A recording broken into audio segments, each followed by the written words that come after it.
اللہ صلی اللہ تعالی علیہ وسلم غوث اعظم بمن بے سر و صحابہ مدد قبلہ دی مدد کعبہ ایماں مدد انتظار کرم دست من عینی راہ خدا جو و خدا دین و خدا دا مدد بگرداب بلا افتادہ کشتی ضعیفان شکستہ رات کشتی بحق خواجہ عثمان ہارون مدد کن یا معین الدین چشتی بحر اسماعیل خم ہم سب کا سر تسلیم رکھ اس قتیل شیوہ صبر و رضا کے واسطے اور بندگان پارسا میں کر لے شامل اے خدا میر زین العابدی مرد خدا کے واسطے۔ اللہ تبارک و تعالی قرآن مجید فرقان حمید میں ارشاد فرماتا ہے کہ لیلۃ القدر 1000 مہینوں سے بہتر ہے۔ لیلۃ القدر 1000 مہینوں سے بہتر ہے، اور اس کی بہتری کا فائدہ اٹھانے والی ایک جماعت جو تاریخ اسلام میں اعمال حسنہ ہو یا میدان جہاد ہو یا علم کی دنیا ہو، کسی بھی میدان کی یا کسی بھی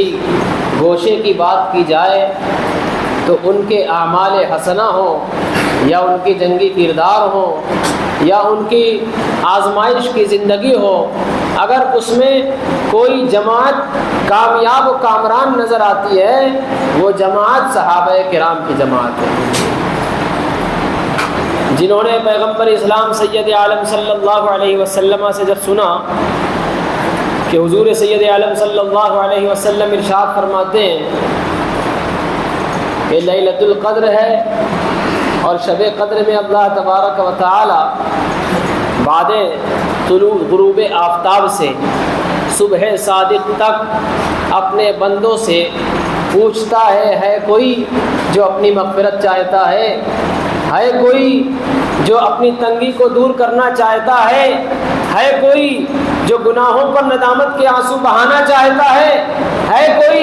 جو جہنمی ہو اور جنت کا پروانا چاہتا ہے۔ رات بھر یہ آواز آسمان دنیا سے مراد پہلا آسمان جس کے نیچے ہم دنیا والے ہیں، آسمان دنیا پر اللہ تبارک و تعالی رحمت کی تجلی فرماتے ہوئے یہ پوچھتا ہے، سوال کرتا ہے کوئی مانگنے والا میں اسے آج دوں گا، ہے کوئی مانگنے والا میں اسے آج دوں گا، ہے کوئی گناہگار بندہ اور کہتا ہے کہ مجھے بخش دیا جائے، آج کی شب میں اسے بخش دیا جائے گا، آج کی شب میں اس کی خالی جھولی کو گوہر مراد سے پر کر دیا جائے گا۔ آج کی شب میں مانگنے والا ہونا چاہیے اور آج کی شب میں اپنی خطاؤں کو درگزر کرانے کے لیے آمادہ عمل ہونا ضروری ہے، اور اس میں سب سے زیادہ مثبت کردار، پازیٹیو کردار، بہترین کردار، عمدہ کردار اگر کسی نے جماعت نے ادا کر کے دکھایا ہے وہ جماعت حضرات اصحاب کرام ہیں۔ رسول اکرم سید عالم صلی اللہ علیہ وسلم کے جلوہ پر نور کا دیدار کرنے والے وہ صحابہ جن میں کوئی صدیق اکبر ہوا تو صرف یوں ہی نہیں ہوا بلکہ انہوں نے وہ کردار ادا کر کے دکھایا کہ وقت نے دیکھا کہ ایک ایسا بندہ جو تاجر رہا ہے لیکن اسلام کے دامن سے وابستہ ہوتے ہی پیغمبر اسلام نے اسے اپنی ایسی قربت نصیب کی، ایسی قربت عطا کی کہ اسلام کے ماننے والوں نے انہیں وقت کا صدیق اکبر کہا بھی اور مانا بھی، اور اس زمانے سے لے کر اس زمانے تک سب کوئی آنکھ بند کر کے پیغمبر اسلام کے صحابہ پر جانثاری کا وعدہ اٹھاتا ہے۔ کیوں ہے؟ کیونکہ انہوں نے صرف ہوائی فائرنگ وعدہ وفا کے بات کی نہیں کی ہے بلکہ باتوں پر عمل کر کے دکھایا ہے۔ اب کسی نے کہا شب قدر کیا ہے، جب خود قرآن میں اللہ ارشاد فرماتا ہے وما ادراک ما لیلۃ القدر، کیا تم جانتے ہو لیلۃ القدر کیا ہے؟ اس کے بعد خود اللہ ارشاد فرماتا ہے لیلۃ القدر خیر من الف شہر، لیلۃ القدر یہ شب قدر 1000 مہینوں سے بہتر ہے۔ اور آج کی شب میں جس نے بھی اللہ کو راضی کر لیا اس کا راضی کرنا اللہ تبارک و تعالیٰ کو اتنا اچھا لگتا ہے کہ وہ وقت کا کتنا بڑا شرابی ہو، وقت کا کتنا بڑا گناہگار بندہ ہو، جب وہ اللہ کی بارگاہ میں دعا کرتا ہے کہ گڑاتا ہے اللہ پاک اسے بخش دیتا ہے۔ اور پیغمبر اسلام سید عالم صلی اللہ علیہ وسلم نے ارشاد فرمایا یہ لیلۃ القدر ہے، خیر کی رات ہے، یہ بھلائی کی رات ہے۔ آج کی شب قدر بھلائی کی رات ہے۔ جس نے شب قدر کو پا لیا گویا کہ اس نے تمام بھلائیاں پا لی، اور جو آج کی شب کو محروم رہا وہ گویا کہ تمام بھلائیوں سے محروم رہا۔ اور محروم کیسا محروم؟ جو اصل میں محروم ہے، اور یہاں اصل میں محروم وہ ہیں جنہوں نے اسلام کی حقانیت کو دیکھا اس کے باوجود اسلام کو اپنایا نہیں، اور جو اسلام میں داخل ہونے کا دعویٰ بھی کرتے ہیں لیکن اسلام میں داخل ہو کر کھوکھلے ہیں۔ انہوں نے یہ نہیں جانا کہ دین پر کس طرح عمل کرنا چاہیے۔ کوئی اپنے آپ کو مسلمان بھی کہتا ہو اور پیغمبر اسلام سید عالم صلی اللہ علیہ وسلم کی شان میں بکواس بھی کرتا ہو، وہ مسلمان نہیں ہے۔ یہاں اس سے یہی مراد ہے کہ اصل میں وہ محروم ہے۔ اصل میں یہاں بھلائی سے محروم وہی ہو سکتا ہے جو حقیقت میں محروم ہے۔ بھلائیوں سے محروم کون رہتا ہے؟ جو اسلام کو نہیں مانتا اور اسلام کو ماننے کا دعویٰ کرتے ہوئے کچھ ایسا کر گزرتا ہے جو اسلام کے بھی خلاف ہے، پیغمبر اسلام کے بھی خلاف ہے۔ حضور فرماتے ہیں آج کی شب میں جو محروم رہا وہ تمام بھلائیوں سے محروم رہا۔ اللہ اکبر! ہمیں تو چاہیے کہ آج کی شب حضور سید عالم صلی اللہ علیہ وسلم کے اس پیغام مبارک پر عمل کریں، اور جس قدر ہو سکے اللہ کو راضی کرنے کی کوششیں کریں کہ حضور نے فرما دیا آج کی شب میں جو اس کو پا لیا وہ تمام خیر سے مرصع ہو گیا، سجا دیا گیا، اور جس نے آج کی شب کو چھوڑ دیا، غفلت میں گزار دیا، وہ تمام بھلائیوں سے محروم رہا۔ کسی کو کہہ دیا جائے کہ وہ بڑے لوگوں نے کہا ہے نا، جو سویا وہ کھویا، جو سویا وہ کھویا، اور جو جاگا وہ پایا۔ آج کی شب سونے والی نہیں بلکہ جاگنے والی ہے۔ جو سو گیا وہ کھو گیا، اور جو جاگ گیا اس کا سونا جاگنا بن گیا۔ یہ کون سونا ہے؟ یہ گولڈ سونا ہے۔ اگر نیکیوں کا سونا بنانا چاہتا ہے تو آج کی شب میں جاگ جائے۔ اگر نیکیوں کو سونا بنانا چاہتا ہے، اگر اپنے نامہ اعمال کے دفتر اعمال کو سونا بنانا چاہتا ہے تو آج کی شب میں جگ جائے۔ اور صرف فقط جاگنے سے نہیں ہوگا۔ ہم میں سے ایک بڑا طبقہ ہے مسلمانوں کا جو رمضان کریم میں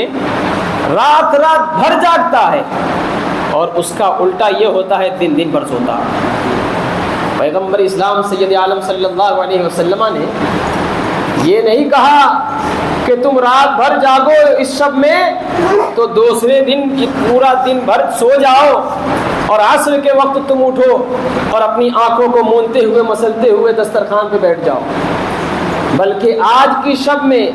یہ شب قدر ان کے لیے ہے جن کی نمازیں نہیں چھوٹی، پھر وہ نوافل پڑھتے ہیں تو مزہ آتا ہے، لیکن اس سنہرے موقع کو اور زیادہ گولڈن کر لیا جائے۔ یہ گولڈن چانس ہے، اس گولڈن چانس کو ہاتھ سے نہیں گنوانا چاہیے۔ دیکھا یہ جاتا ہے کہ جو کبھی عام دنوں میں رات کے 12 تک نہیں جاگتا وہ رمضان المبارک میں رات بھر جاگتا ہے، اور اس کا جاگنا نہ تو اس کے لیے خود فائدہ ہے، نہ اس کے گھر والوں کے لیے فائدہ ہوتا ہے، اور نہ ہی سماج کے لیے اس کا جاگنا فائدہ مند ہوتا ہے۔ ایک عابد، ایک متقی جب وہ جاگتا ہے تو اس کا جاگنا نہ صرف اس کی اپنی ذات کے لیے ہوتا ہے، اگر وہ عابد اپنے گوشے میں اپنے حجرے میں بیٹھ کر اللہ اللہ کرتا ہے تو اس کے بغل میں رہنے والا پڑوسی بھی اس کی رحمت کے چھینٹوں میں نہانے لگتا ہے۔ اس لیے جب عابد متقی و پرہیزگار رات میں جاگتا ہے تو اللہ اس پر رحمت نازل کرتا ہے، تو جو اس کے قریب رہتا ہے اس رحمت کی برستی ہے، رحمت کی جو برکھا برستی ہے اس کی چھینٹیں اس کے ساتھ میں رہنے والوں پر بھی پڑتی ہے۔ اور آپ نے سنا ہوگا عند ذکر الصالحین تنزل الرحمہ یا تنزل الرحمہ، کہ جہاں صالحین بندوں کا ذکر ہوتا ہے، سوچو آپ اللہ والوں کا، ولیوں کا، ہم اگر مولا کائنات کا ذکر کرتے دیں تو یہاں رحمت برسنے لگتی ہے، سرکار ملنگ شاہ کا ذکر کر دیں رحمت برسنے لگتی ہے، کسی نیک صالح بندے کا ذکر کریں تو رحمت برسنے لگتی ہے۔ جب اللہ کے غیر نبی کی بات کر رہا ہوں، نبی کی بات نہیں کر رہا ہوں، غیر نبی عام بشر میں سے جو نیک بندہ ہو، جب اس کی یاد میں 1 گھنٹہ 2 گھنٹہ بیٹھ کر اپنا وقت گزارا جاتا ہے تو اللہ کی رحمت جوش میں آتی ہے اور رحمت کی برکھا برسنے لگتی ہے۔ تو جب اللہ کا ذکر کیا جائے گا کیا ہوگا؟ جب اللہ کا ذکر کیا ہو جائے تو پھر تو سیلاب آئے گا، پھر تو رحمتوں کا سیلاب آئے گا، اور پھر اس سیلاب سے فائدہ یہ ہوگا جتنے گناہگار بندے ہوں گے ان کے بدن کے لگے ہوئے تمام گناہوں کو وہ سیلاب دھو کر نکل جائے گا۔ اگر آج کی شب میں کوئی اپنے گناہوں کو دھونا چاہتا ہے تیار ہو جائے۔ پیغمبر اسلام سید عالم صلی اللہ علیہ وسلم نے رات بھر قیام کیا، حتیٰ کہ آپ کے پائے ناز میں سوجن پڑ جاتی تھی، ورم آ جاتا تھا، اللہ اکبر۔ اس کے باوجود اللہ ارشاد فرماتا ہے، اس کے باوجود یہ ہے کہ آپ کے اوپر، آپ خود نبیوں کے نبی سردار انبیاء ہونے کے باوجود 6 وقت کی فرض ان کے اوپر نمازیں فرض ہیں، ہم 5 وقت کی نماز پڑھتے ہیں، سید عالم صلی اللہ علیہ وسلم تہجد کی بھی نماز پڑھ رہے ہیں، اس کے باوجود رات میں کھڑے ہو کر قیام فرما رہے ہیں۔ کیوں؟ تاکہ میری جو امت ہے، میرا نام لیوا جو ہے، اس کو بھی فائدہ پہنچتا رہے۔ پتہ کیا چلا؟ صالحین بندے جب عبادت کرتے ہیں، ان کا عبادت کرنا، ان کا جاگنا عام بندوں کے لیے بھی فائدہ مند ہوتا ہے۔ اور جب نماز پڑھتے ہیں، اللہ کو راضی کرتے ہیں رسول اللہ صلی اللہ علیہ وسلم، تو اللہ ارشاد فرماتا ہے یا ایھا المزمل، اے چادر اوڑھنے والے پیغمبر، قم اللیل الا قلیلا، رات بھر کھڑے ہونے کی ضرورت نہیں ہے، تم تھوڑی دیر عبادت کر لیا کرو، مجھے یہی پسند آتا ہے۔ یہ پیغمبر اسلام سید عالم صلی اللہ علیہ وسلم کی عبادت ہے۔ اللہ ارشاد فرماتا ہے قم اللیل، رات کا تھوڑا حصہ نماز پڑھو، قم اللیل الا قلیلا، بس تھوڑا کھڑے ہو جو تھوڑا ہو۔ اور آج لوگ جو مسلمان ہیں اپنے آپ کو کلمہ گو کہتے ہیں اور پیغمبر اسلام سید عالم صلی اللہ علیہ وسلم کا دیوانہ بتاتے ہیں، اپنے آپ کو غلام رسول کہنے پر فخر و نازاں ہوتے ہیں، اگرچہ صورت دیکھنے لائق نہ ہو، اگرچہ عمل و کردار اچھا نہ ہو، اگرچہ نامہ اعمال میں نیکیاں نہ ہو، لیکن ہر کس و ناقص بندے مومن یہ کہتا ہے میں پیغمبر اسلام سید عالم صلی اللہ علیہ وسلم کا عاشق ہوں، دیوانہ ہوں۔ اگر کوئی ان کے خلاف باتیں کرتا ہے میں سنتا نہیں، لیکن وہ بندے اگر ان مبارک راتوں میں بائک لے کر گھومتے ہوں، اپنے پیٹ کی آسائش کے لیے نئی ڈشیں اور غذا ڈھونڈتے ہوں، اپنے علاقوں کو چھوڑ کر کے دوسرے یہاں ریسٹورنٹ کی زینت بنتے ہوں، ڈھاباؤں کی زینت بنتے ہوں، دوسروں کے دسترخوان پر بیٹھ کر راتیں گپ شپ میں گزار کر پوری رات گزار دیتے ہوں، اور وہ یہ سوچ لیں کہ ہمارا سونا ہمارا جاگنا عبادت ہے، یہ عبادت نہیں ہے، بلکہ اس پر بھی سوال ہوگا کہ جب مبارک راتیں، بلکہ حدیث پاک میں کہیں حضرت ابو ہریرہ سے مروی تو کہیں اماں عائشہ سے مروی، کہیں حضرت انس سے مروی، جگہ جگہ آپ پائیں گے کہ من قام فی رمضان ایمانا و احتسابا غفر له ما تقدم من ذنبه، جو ایمان و احتساب کی حالت میں، جو ایمان چاہتے ہوئے، ایمان کی سلامتی کے ساتھ اور ثواب کی نیت سے رمضان کے مہینوں میں راتوں میں قیام کے لیے کھڑا ہو گیا، اللہ کے حبیب ارشاد فرماتے ہیں کہ اللہ تبارک و تعالی اس کے پچھلے تمام گناہوں کو معاف فرما دیتا ہے۔ تو پتہ چلا کہ راتوں میں گھومنے سے، یہ رمضان کا مبارک مہینہ، راتوں میں گھومنے سے آپ یہ سوچیں کہ عبادت میں شمار ہوگا، نہیں، ایسا نہیں، بلکہ اس میں تو پکڑے جائیں گے۔ یہ رات عبادت کی تھی تو گھومتا کیوں تھا؟ روز محشر کے جاں گداز بوت اولی پرسش نماز بوت، بہ جانے والا دن ہوگا محشر کا دن، ہر جان برف جیسے پگھلتی ہے نا دھوپ میں، اسی طرح ہر جان پگھلے گی، لیکن اس عالم میں کسی کو بخشا نہیں جائے گا،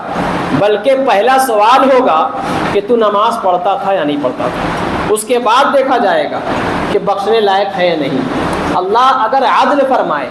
انصاف کرے، جج اگر انصاف کرتا ہے تو یہ نہیں دیکھتا سامنے والا غریب ہے یا امیر ہے،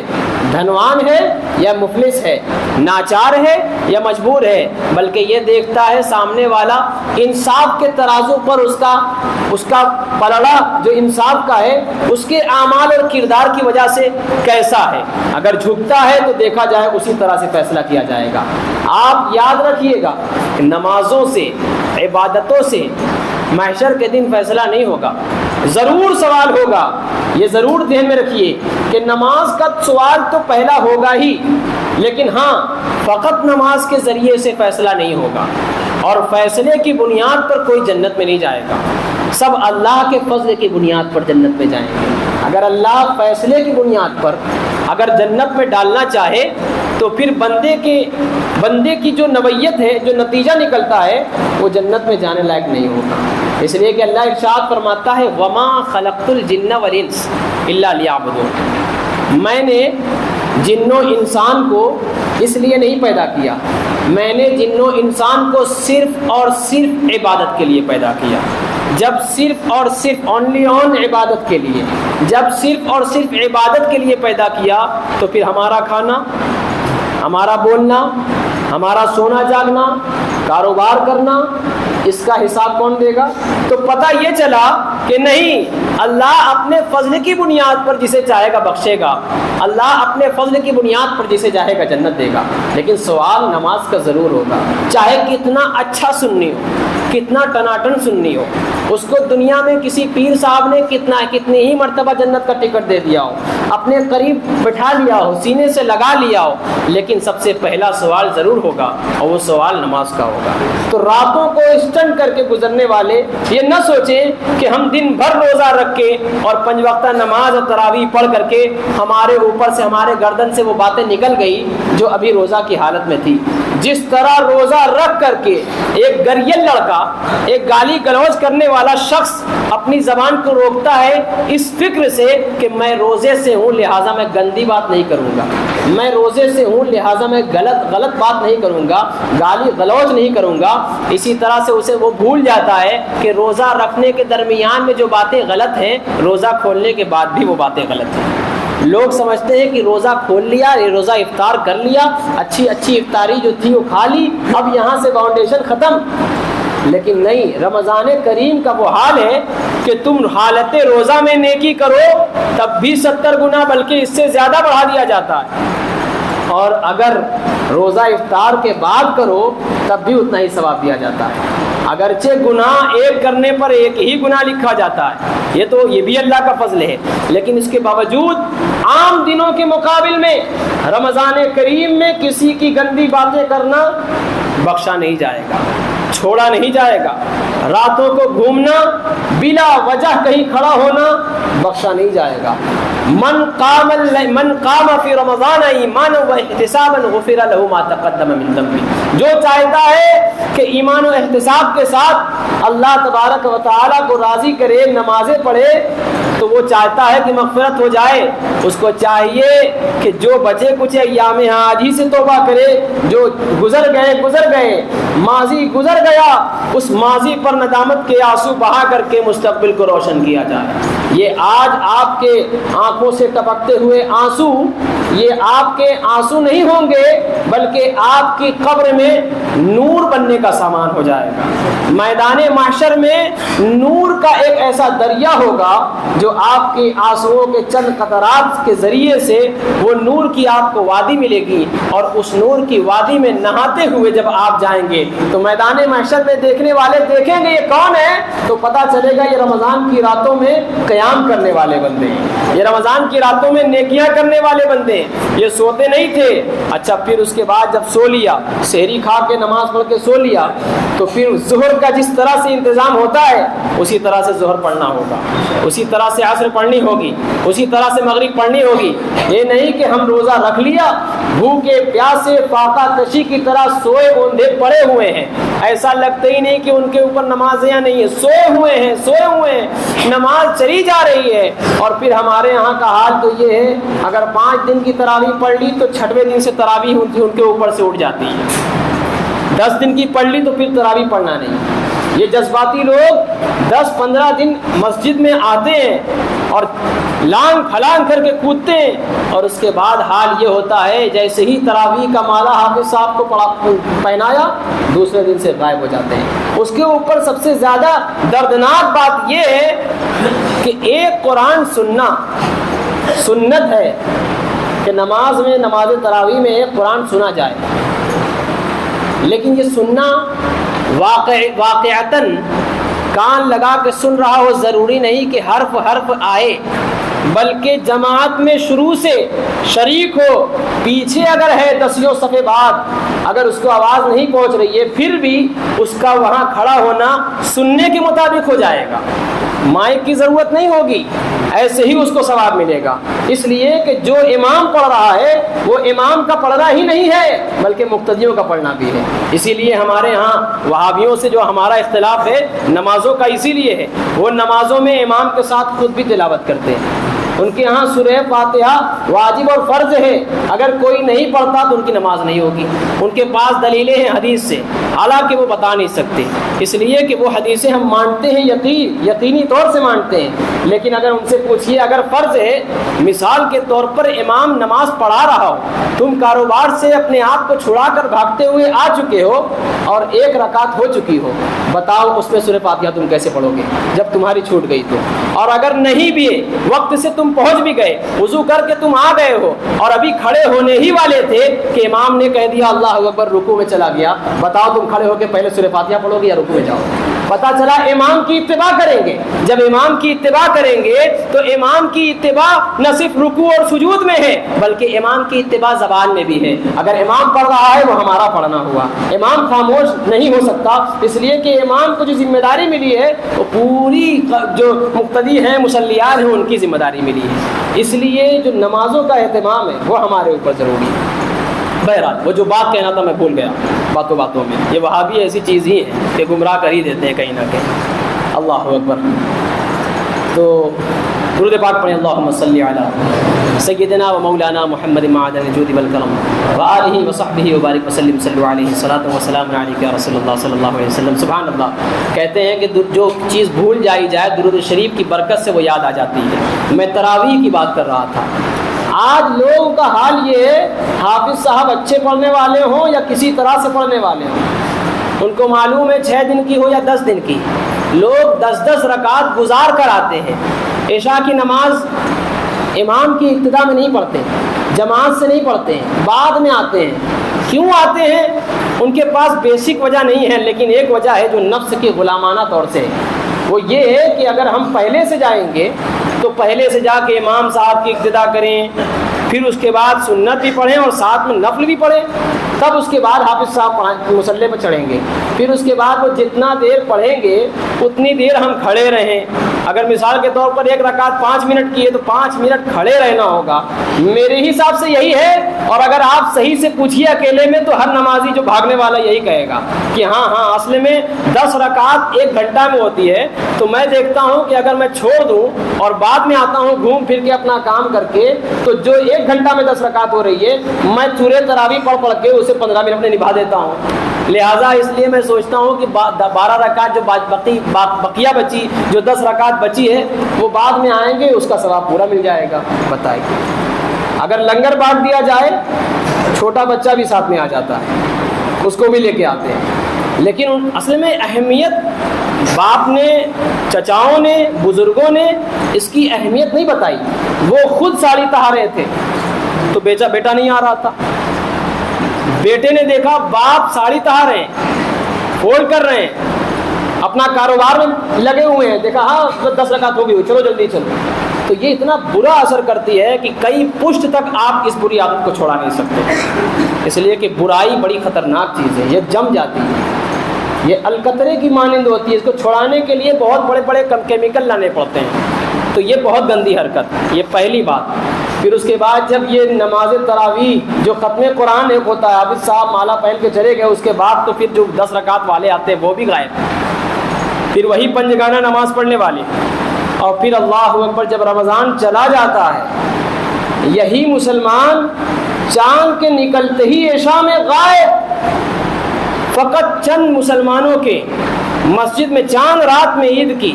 مسلمان نہیں ہوتے۔ یہ کتنی دردناک بات ہے، آپ سوچئے ذرا، اتنی دردناک بات ہے۔ ذرا آپ امیجن کیجئے کہ جو مسجد آدھی یا فل بھری ہوئی تھی، چاند رات سے 1 گھنٹہ پہلے جو مسلمان آدھا کھجور کھا کے 2 گھونٹ پانی پی کے دوڑتا پھلانگتا بھاگتا ہوا مسجد میں آ رہا تھا، 1 گھنٹہ بعد وہ مسلمان کو کیا ہو گیا؟ اصل میں اس مسلمان کو یہ بتایا گیا کہ رمضان ہے، ماں بھی کہتی ہے روزہ رمضان میں نماز نہیں پڑھنا، جلدی جاؤ۔ یہی ماں اگر عام دنوں میں کہے نماز کا وقت ہوگا نہیں جانا، چل بھاگ جلدی، دیکھیے آپ کیا اثر ہوتا ہے۔ ماں کہہ دے، بہن کہہ دے میں نماز پڑھ رہی ہوں، میں کھانا نہیں دوں گی اگر تو نماز نہیں پڑھتا، پھر دیکھیے معاشرہ بدلتا ہے کہ نہیں بدلتا۔ اور پھر ان مسلمانوں کا ارے کتنے زخم گنائے جائیں، اس زخم پر کتنے مرہم لگائے جائیں۔ میڈیسین کی دکانوں میں مرہم ختم ہو سکتے ہیں، لیکن ہمارے بندوں کے، ہمارے مسلمانوں کے درمیان جو زخم ہے وہ بھرے نہیں جا سکتے۔ اب یہی مسلمان عید کی نماز میں غسل کر کے اچھے عطر لگا کر کے سرما لگا کے پوری تیاری سے پہلے سے آ کے مسجد میں رہتا ہے، اور نماز عید پڑھ کر پھر جو سوتا ہے،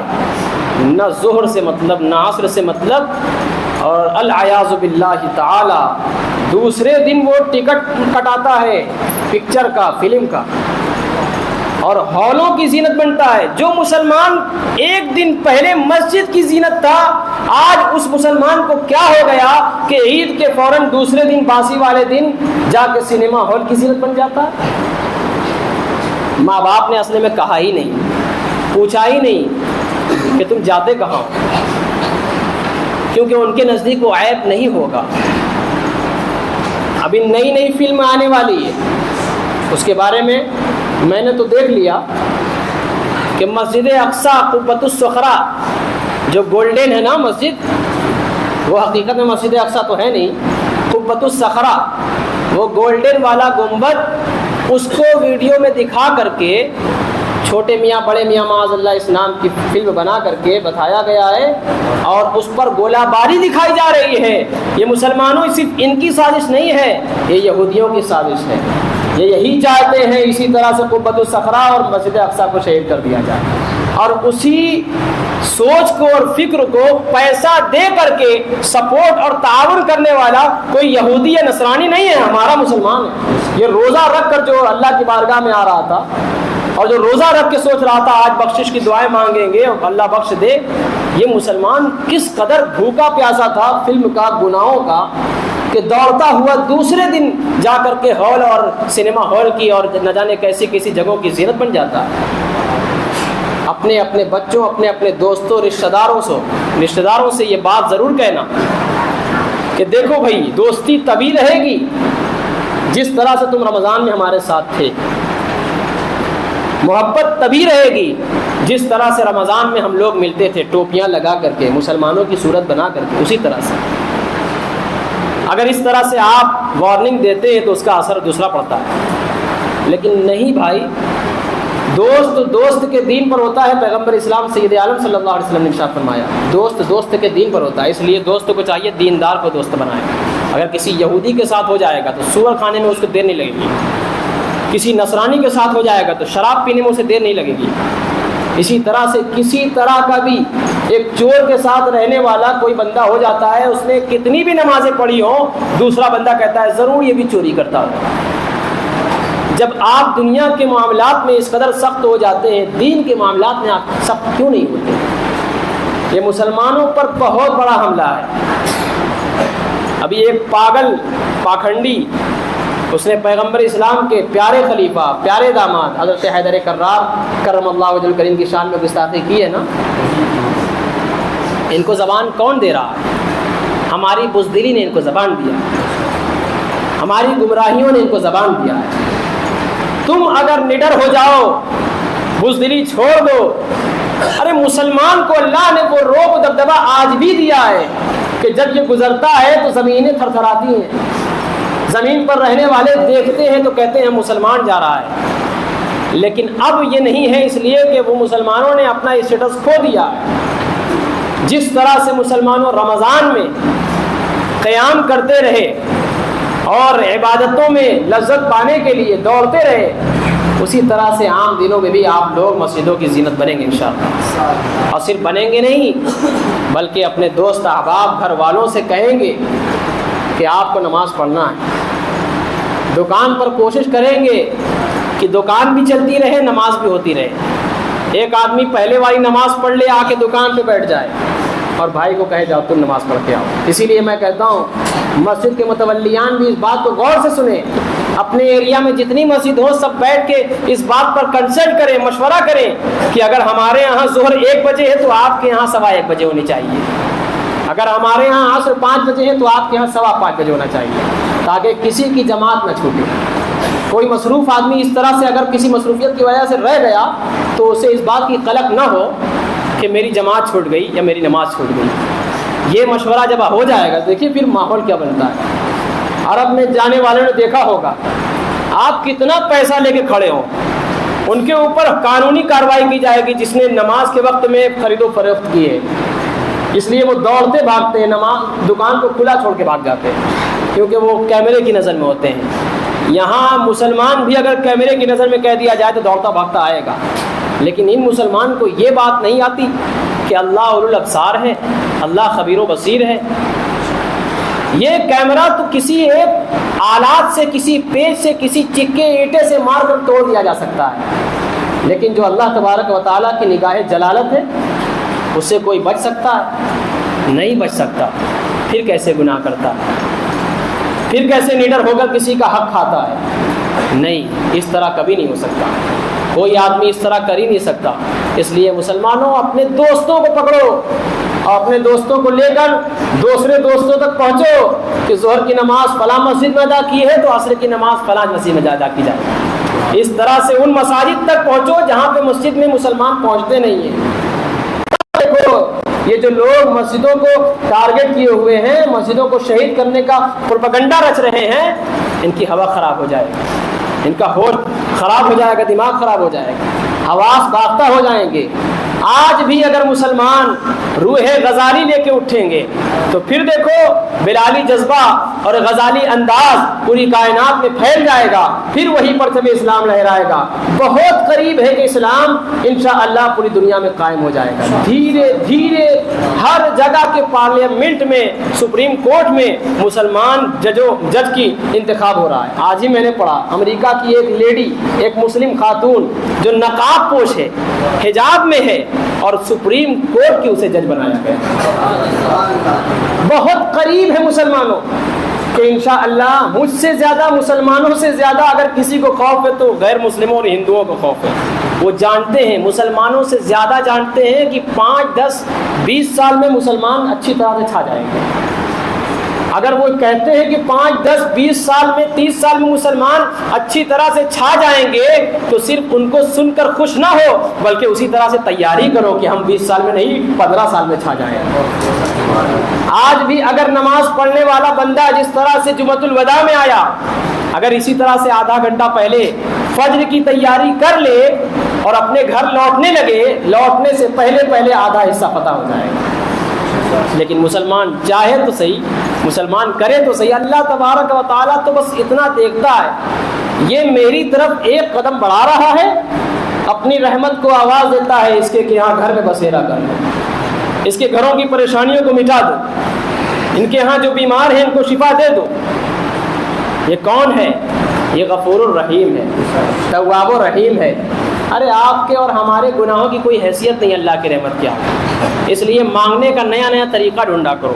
جب دعا کرو تو مانگنے کا نیا نیا طریقہ ڈھونڈا کرو۔ آپ کاروبار کا نیا طریقہ ڈھونڈتے ہیں، مانگنے کا نیا طریقہ ڈھونڈتے۔ جب آپ کہو گے اللہ میرے گناہ تیری رحمت کے آگے ذرہ برابر نہیں ہے، اللہ کی رحمت کو بہت خوشی ہوتی ہے، اللہ کو بہت خوش ہوتا ہے، اللہ خوش ہوتا ہے، اللہ کی رحمتیں موجیں مارتی ہیں۔ کہ یہ بندہ کا ایمان دیکھو، یہ اس قدر ایمان رکھے ہوئے ہے اللہ پر، اللہ کے فضل پر۔ تو اس لیے اپنے گناہوں سے بچو بھی، اور پھر جو گناہ ہو چکے ہیں ان پر ندامت کے آنسو بہا بہا کر نیکیوں کی کھیتیاں کرو۔ جب نیکیوں کی کھیتیاں ہوں گی وہ دن آئے گا فصلیں کٹیں گی، جب فصلیں کٹیں گی تو آپ کی موت حسن خاتمہ کے ساتھ ہوگی، اور اس موت کے بعد لوگ آپ کو جب خواب میں